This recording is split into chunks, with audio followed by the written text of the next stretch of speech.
안녕하세요. 미국 주식으로 부자 되기 미주분입니다. 우리 미주부 시청자분들은 최근 하락장 때 어떻게 대응을 하셨나요? 4월 초중순 때 S&P 500 기준으로 고점 대비 20%까지 하락했었잖아요. 여기 보시면. 지금은 그래도 다행히 저점을 찍고 시장이 반등하는 중인데 이 하락장 시기에 우리 미주부 시청자분들은 어떻게 대응하셨는지 댓글도 남겨주시면 좋을 것 같습니다. 저는 어떻게 대응을 했었냐면 고점 대비 한 5% 정도 하락했을 때부터 제가 평상시에 좀 눈여겨보던 종목들을 집중적으로 매수했던 것 같습니다. 제가 운영하는 스터디 클럽에서는 매수한 종목을 이렇게 공유를 해드리고 있는데 4월 11일 정도가 저점이었잖아요. 여기 보시면은 4월 7일에서 한 11일 요 시기가 좀 저점이었는데 그때를 전후로 해서는 거의 매일 제가 평상시에 매수하고 싶었던 걸 담았던 것 같고 최근 2주간은 거래가 없었던 것 같아요. 좀 계속 이제 지켜보고 있는 중이었는데 4월 9일에 매수한 종목 중에 힘스앤허스 헬스라는 이 원격 의료 기업이 있습니다. 제가 26불 정도에 매수를 했는데 저는 이때 이제 1차 매수를 한 거였고 이제 그때 여러분 기억하실지 모르겠는데 이때 분위기가 되게 안 좋았단 말이에요. 4월 9일 이 시기에 여기를 좀 더 확대해 보면 이때 분위기가 너무 안 좋았기 때문에 1차, 2차, 3차, 4차 계속 이제 모아 나가려는 생각을 하고 있었는데 시장 자체가 좀 상승을 했죠. 그래서 이번 주에 뭐 GDP 발표, 1분기 발표도 있고 그 다음에 내일 PCE 물가 발표도 있고 다음 주에 FOMC 회의, 금리 결정도 있고 한 2주간 변동성이 큰 장세가 될 것 같아서 최근에는 좀 관망하고 있었거든요. 근데 제가 어제 우리 회원 전용 단톡방에서 긴급으로 공유를 해드리기도 했지만 원격 의료기업 힘스앤허스 헬스가 노보 노디스크와의 어떤 전략적인 파트너십으로 인해서 어제 장전에 주가가 40%나 급등했었거든요. 그래서 이 힘스 같은 기업은 제가 밀착 관리하는 종목이기 때문에 어제와 같이 주가가 급등했을 때 우리가 어떻게 대응해야 될지, 그러니까 수익 실현을 하는 게 좋을지 아니면 계속 보유하고 목표 주가를 다시 높여보면 좋을지 그런 판단하는 어떤 순서, 판단하는 프로세스에 대해서 한번 공부 차원에서 이야기를 해볼까 합니다. 참고로 힘스앤허스 헬스 같은 경우는 주가가 급등하기 전에 제가 월요일에 공유해드린 자료에서는 자, 이게 보시면요. 제가 만든 적정주가 템플릿 기준으로 제가 나름대로 선정한 이 상승률의 가중치라는 게 있는데 이게 시작일 기준, 종료일 기준이라고 되어 있는데 이 시작일 기준이 이 날짜고 종료일 기준이 이 날짜입니다. 이건 이제 같은 날짜니까 이 상승률의 가중치가 같은 거죠. 32%로. 그런데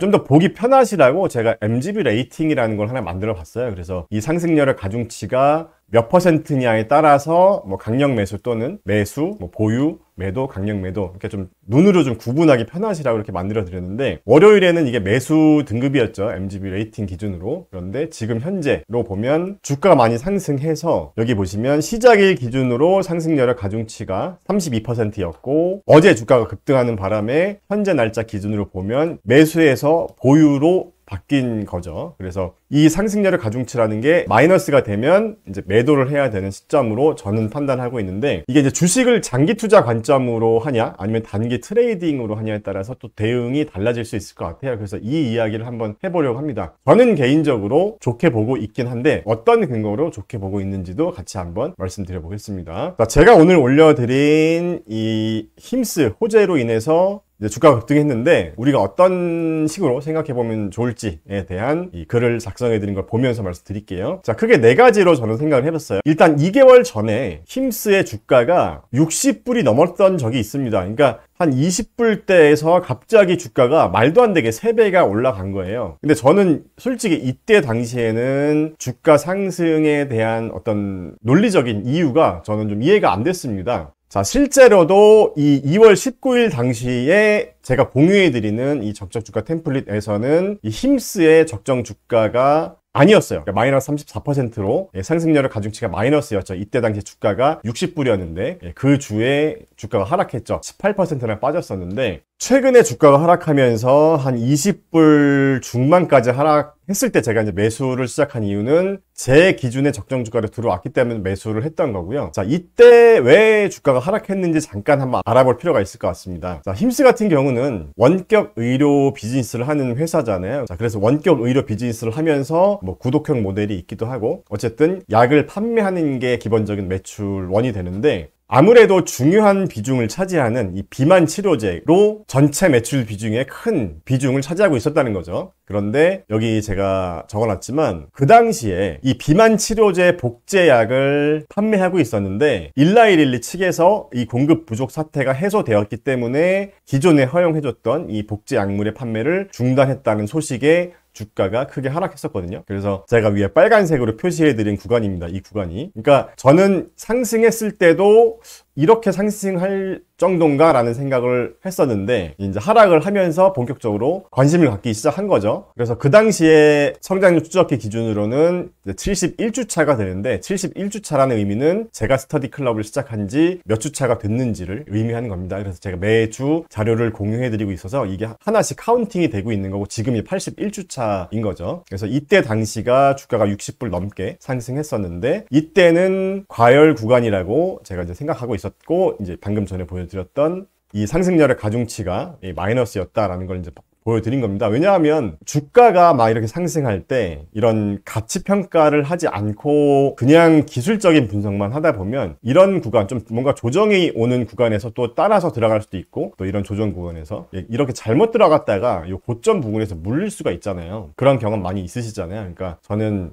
기술적 분석보다는 그냥 기업의 가치 평가 관점에서 적정 가격인지 아닌지만 보고 매수 여부를 판단하는 편이어서 이때 당시에는 좀 그런 구간이었다라는 말씀을 드렸던 거고 어제 나온 호재가 바로 노보노디스크와의 파트너십이라고 해서 긴급으로 제가 올려드렸었는데 장전 40% 급등이었다가 결국은 23% 정도 상승으로 마감됐습니다. 만약에 장전 40%인데 이때 또 추격 매수한 분들이 만약에 계시면 갑자기 17% 정도 하락을 또 맞게 된 거잖아요. 그러니까 이 부분도 잠깐 말씀드릴게요. 이 얘기를 먼저 잠깐 하고 넘어가는 게 좋겠습니다. 제가 이 자료를 보면서 말씀드릴게요. 자, 제가 방금 전에도 말씀드렸지만 힘스의 주가가 갑자기 상승하면서 이 상승률의 가중치라는 게 32%에서 2.52%로 이제 보유 등급으로 한 단계 내려왔다고 말씀드렸는데 이 숫자를 이 종료일 기준, 그러니까 어제 제가 공유해 드렸을 당시에 주가가 40% 급등했을 때죠. 이때 당시에 주가가 40불이었거든요. 40불로 숫자를 바꿔보는 겁니다. 여기를 숫자를 이렇게 바꿔보면 여기가 보유가 아니라 매도로 바뀌고 이 상승률의 가중치가 빨간색으로 바뀌는 거죠. 그래서 이 40불 기준으로 주가가 급등했고 호재가 떴으니까 나도 지금이라도 빨리 따라서 매수해야 될까라는 판단을 할 때 제가 판단하는 이런 방법으로는 매수를 하는 구간이 아니라는 거죠. 그러니까 지금 35불 정도면 그냥 보유하는 정도 수준이지 추격 매수할 구간은 아니다라고 제가 판단하는 기준으로는 그렇다는 거고 이제 장기 투자 관점에서만 말씀드리겠습니다. 주식을 단타로 하시는 분들은 뭐 한 30% 정도 수익을 봤으니까 매도해야겠다라고 생각하실 수도 있겠죠. 자, 먼저 힘스 같은 경우는 기본적으로 구독 기반의 원격 의료 모델이잖아요. 그래서 주로 정신과 또는 탈모, 성기능 이런 쪽에서 어느 정도 서비스를 이용했었는데 최근에 이제 비만 치료제로 이제 재미를 봤었다는 거죠. 그러다가 일라이릴리 악재 때문에 최근에 주가가 하락했던 거고 자, 이번에 위고비와 전략적인 어떤 파트너십을 맺은 것은 힘스 입장에서는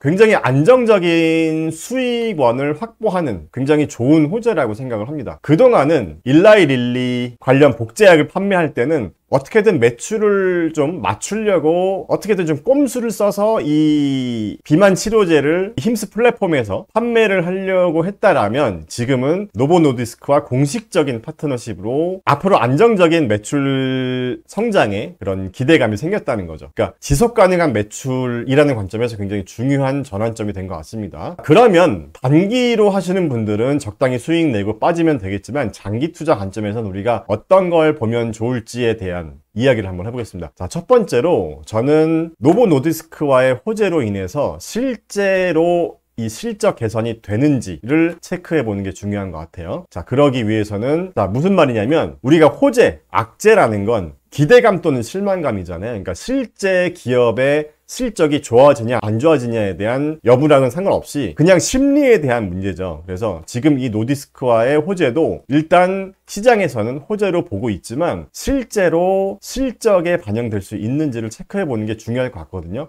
그래서 제가 하는 방법은 이렇게 매주 성장률 추적기를 통해서 향후 성장률, 그러니까 미래값이죠. 미래 기대감. 이게 어떻게 업데이트 되는지. 그러니까 이게 지금은 약간 보합 느낌인데 노보 노디스크와의 호재로 인해서 이게 계속 앞으로 상승해 나갈 수 있다라면 이 힘스의 적정 주가도 같이 상승할 수가 있겠죠. 목표 주가도 오를 수가 있을 거고. 그래서 이거를 계속 체크해 보면 좋을 것 같습니다. MGB 파이오니어 클럽에서는 제가 매주 월요일에 이 자료를 공유해 드리고 있으니까 참고해 주시면 좋을 것 같고요. 자, 이런 방법을 같이 한번 나도 공부해보고 싶다라는 분들은 고정 댓글 한번 참고해 주세요. 제가 어떻게 받아보실 수 있는지 링크를 남겨드리겠습니다. 자, 그 다음에 두 번째는 주가가 급등했으니까 적정 가치 또는 목표 주가를 다시 한번 생각해 볼 필요가 있을 거 아니에요. 그래서 제가 공유해 드리는 이 적정가 템플릿은 매주 월요일에 일괄적으로 해드리고 이번 같은 경우는 주중에 다시 한번 주가가 급등했으니까 이제 체크를 해본 건데 제가 여기서도 말씀을 드렸지만 제가 공유해 드리는 자료에서는 이 적정주가 템플릿에서 이 평균 성장률 조정값을 낮게 줬어요. 그러니까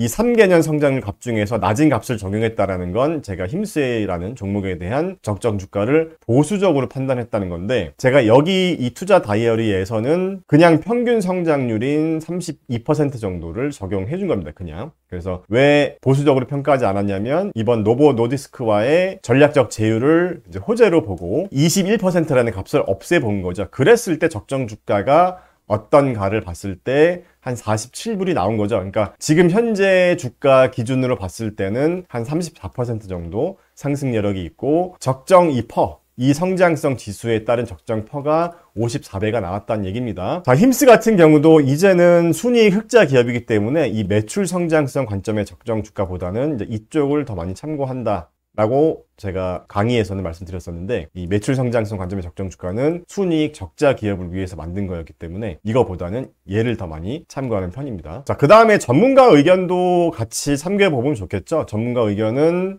1년 뒤 목표 주가라고 보면 될 것 같은데 한 41불 정도로 되어 있어요. 가장 높은 주가로 제안을 준 케이스가 85불이고 가장 낮은 케이스가 22불인데 평균값 정도는 41불 정도 됩니다. 그러니까 85불 정도면 제가 만든 이 템플릿 기준으로는 이 매출 성장성 관점의 적정 주가와 조금 비슷하지 않나 하는 생각을 해보고 그래서 제 결론을 말씀드리면 제가 좀 세 가지 이유로 좀 좋게 보는 이유도 같이 말씀드릴게요. 자, 일단 좀 정리를 한번 해보겠습니다. 이렇게 한번 확대를 해볼까요? 자, 먼저 이 힘스의 EPS 평균 성장률 31% 정도를 가정했을 때는 적정 퍼, 제 기준이죠. 54배가 나왔고 현재 주가가 급등한 현재 정도 포워드 기준 퍼가 40배 정도 됩니다. 그래서 2026년 예상 EPS에 좀 공격적인 긍정적인 관점으로 54배를 적용해 봤을 때는 주가가 한 49불 정도가 나왔고 좀 보수적인 관점 지금 현재 수준만 적용해 봤을 때는 1년 뒤 목표 주가 36불 정도니까 이 정도의 중간 값인 한 45불 정도를 저는 목표 주가로 잡아본 거예요. 제 매수 단가가 26불이니까 이렇게 봤을 때 1년 뒤 목표 수익률이 되게 높죠. 72.55불입니다. 저는 26불이니까. 현재도 이미 어느 정도 좀 높은 수익 구간이어서 저는 이렇게 한번 잡아봤어요. 그래서 1년 뒤에 45불 정도를 목표 주가로 잡아놓고 1년 뒤에 이 목표 주가가 달성됐으면 수익 실현을 할지 다시 한번 목표 주가를 또 높여서 계속 보유할지 그런 것들을 결정해 보려고 합니다. 그래서 저는 이 힘스의 앞으로 3개년 성장률을 보면 EPS나 매출 성장률이 특히 2025년에 굉장히 높은 매출 성장 기대감이 있고 2026년이나 2027년도 거의 20% 정도 수준의 매출 성장이 기대가 되기 때문에 적정 가치라고 판단이 된다면 지금 현재 힘스의 이 주가 급등은 이제 시작일 뿐이 아닌가, 앞으로 더 높은 목표 주가를 잡아봐도 되지 않을까 하는 생각을 해봤고 그 세 가지 이유로는 방금 말씀드린 것처럼 이제 성장성이 있고요. 그리고 영업이 흑자 전환된 기업이죠. 이미 2023년 4분기입니다. 제가 이거 잘못 적었는데 3년 4분기에 이미 흑자 전환이 된 기업이고 그 다음에 제가 판단하는 미래 성장 기대감 대비 적정 가치가 아니라 그냥 이 섹터 중간값이랑만 비교해도 다른 지표 말고 이 프라이스 세일즈 레이시오랑 비교를 해봐도 이 섹터 평균값 3.15배보다 지금 높지 않은 상황인 것 같습니다. 물론 주가가 더 급등해서 과열된 구간으로 간다라고 하면 바뀔 수도 있겠죠. 그러니까 지금 이런 호재로 인해서 다시 이때 당시처럼 주가가 60불 이상으로 올라간다면 제가 이미 생각한 목표 주가보다 조기 달성한 거기 때문에 수익 실현을 할 수도 있겠죠. 과열 구간이라고 판단이 들면. 그래서 그런 판단을 각자의 어떤 투자 기준에 맞게 하면 되지 않을까 생각하고요. 자, 이렇게 제가 스터디 클럽에서는 앞으로 1년 이내에 주가 상승이 기대되는 기업을 이렇게 집중 관리, 밀착 관리하면서 데일리로 적정 주가로 들어온 종목이 있는지, 그리고 실적 분석도 당연히 하고, 그 다음에 내부자 거래가 있는지, 그 다음에 관련 호재나 악재 같은 뉴스가 있는지, 이런 것들을 계속 데일리로 체크하면서 공유해 드리니까 지금과 같이 좀 혼란스러운 시기에 같이 공부해 봐도 좋지 않을까 하는 생각이 듭니다. 자, 오늘 영상은 여기까지고요. 영상 끝까지 시청해 주셔서 감사합니다. 여러분, 우리 아이에게 투자라는 소중한 선물을 해주고 싶었던 적 있으신가요? 이번 어린이날을 맞아서 타이거 ETF가 어린이 회원을 위한 특별한 이벤트를 준비했습니다. 바로 타이거 ETF 어린이 회원 대모집 이벤트인데요. 참여 방법도 아주 간단합니다. 스마트 타이거 유튜브 구독, 타이거 ETF 카카오톡, 플러스 친구 추가, 홈페이지 회원가입 인증, 이 세 가지 중에서 단 하나만 캡처해서 인증하면 바로 이벤트 응모 완료! 누구나 쉽게 참여할 수 있습니다. 추첨을 통해서 무려 2,000명의 어린이에게 특별한 어린이날 선물을 드리고요. 여기서 끝나지 않습니다. 선물을 받은 뒤에 SNS에 타이거 ETF 어린이 회원 인증 후기를 올려주시면 추첨을 통해서 20분에게 아웃백 스테이크하우스 20만원 모바일 식사권까지 드립니다. 아이의 미래를 위한 투자는 빠를수록 좋습니다. 가정의 달 특별한 기회를 절대 놓치지 마세요. 지금 바로 참여하세요.